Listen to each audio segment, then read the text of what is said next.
In the meantime, 2 among the 33 victims of the December 24 violent attacks in 3 local government areas of Plateau State receiving treatment for various degrees of injuries at the Jos University Teaching Hospital have been discharged.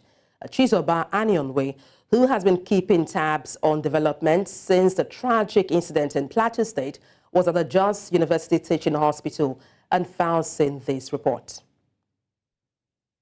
Okay, we'll bring you that in the course of the bulletin. But joining me to talk about this is Zariyi Yusuf, the spokesman, Big Tent, for more on this conversation. Good morning, glad to have you join me. Thank you very much. It's a pleasure to be here. Rather on a sad note, actually. Okay, now the Christmas Eve attack on Plateau left about 200 people dead. We hear arrests have been made of some community members in connection to these attacks, which is not common with previous incidents. Does that suggest it's no longer business as usual? Well, rather unfortunately, I would tell you that suggests a more dangerous dimension of these attacks. As a matter of fact, the arrests that were made were not made of the terrorists that attacked and killed 200 people. Basically, the arrest that was made was an arrest that was made of the victims of the attack.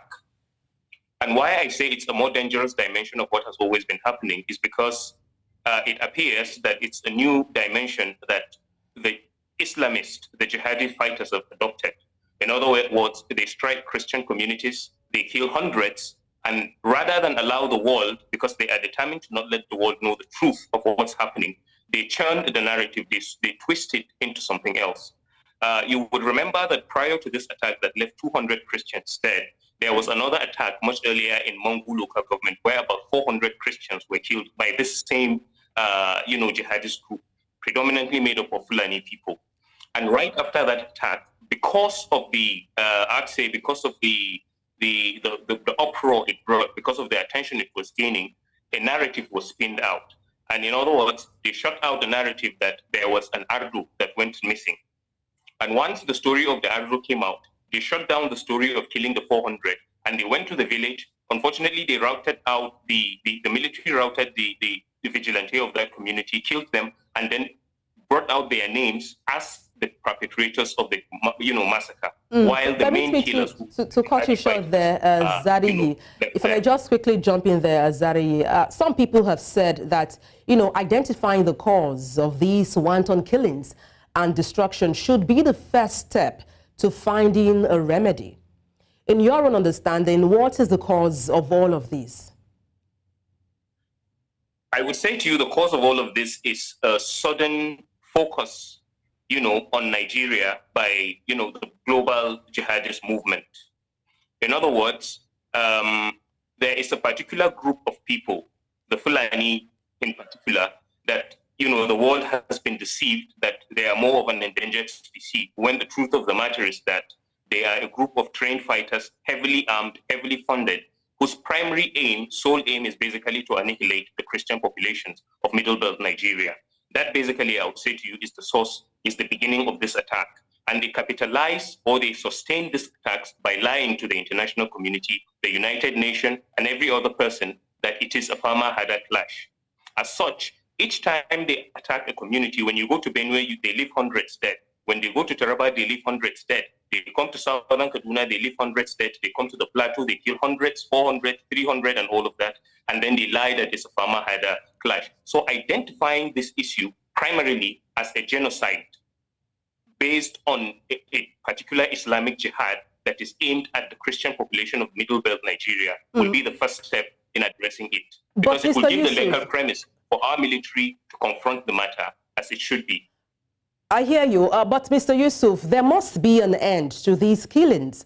What clear steps would you recommend as solutions to these conflicts?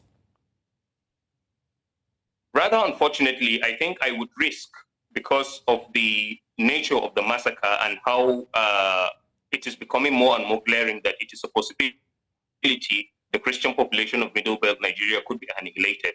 I would say to you that the federal government has demonstrated that it is not just like a desical or incompetent. It appears more to be complicit in what's basically happening. It's a big network. We don't deny that. So I'm thinking the practical steps basically would be for the Middle Beltons to come to terms with the fact that they are now in a self-preserve mode.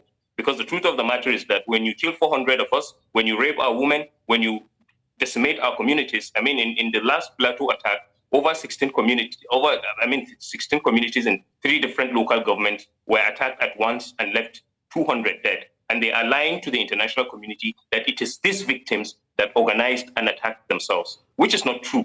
So the first step is for the Middle Beltons to understand that the survival of their lives and the preservation of their heritage now lies in their hands, because the federal government has definitely demonstrated not just its incompetence in dealing with the issue, but its complicity in dealing with it. Okay, so first of all, the Middle Belt must come to that term. Yes, let's take a moment to talk about the disposition of the government. What do you make of the president's charge to security chiefs to ensure a conclusive victory against security threats confronting the country? It's a bunch of hypocrisy. It's a lie. He doesn't mean it. Why I would say to you he doesn't mean it is because I believe, I would say to you without any fear or any reservation of words, that it's my belief that it's the policy of the APC, basically as a Muslim brotherhood, to decimate the Christian population of the Middle Belt. And I want to say to you that it is my belief also that if Boko Haram was not prescribed prior to this ruling Apologies to cut you short there. Apologies to cut you short there, Mr. Yusuf. What facts do you have to substantiate that claim? Yes, the fact I have to substantiate that claim, I think there was an interview that was carried out then during the just around 2015. We see the manner in which they responded in 2011 when Buhari didn't win the election. It's not exactly about politics, but in 2015 there were heavy threats and there was influx of these jihadi fighters into the country, which everybody suspected was if these guys don't get power, they are going to create this problem. And we know the first person, General Muhammadu Buhari, who emerged as the APC flag bearer that they said won the election then, was not in support of the war against Boko Haram. He felt it was a war against the North, so he felt it was an unfair thing. And that's why I am saying that prior to his emergence as president, prior to the coming of the APC as a ruling party, if Boko Haram was not proscribed, it is most unlikely they would have proscribed them as a terrorist group. And so the way it is going, looking at the fact that you can kill 400 people, kill 200 people, and then, the media and the government is trying to switch the narrative and make it appear that it is these victims that attack themselves, definitely that shows complicity, not just incompetence, it shows complicity. And you don't have any reason to convince the Middle Belt and that it is not a determination to wipe them out, except you proscribe these criminals as terrorists, as jihadists, and then the military engages them as such and rid them of our region. Otherwise, they are definitely determined to annihilate us while the government watches. Why would you go and arrest the victims if you are not complicit in it? Why arrest the victims and lie to the world that they are the perpetrators of the act?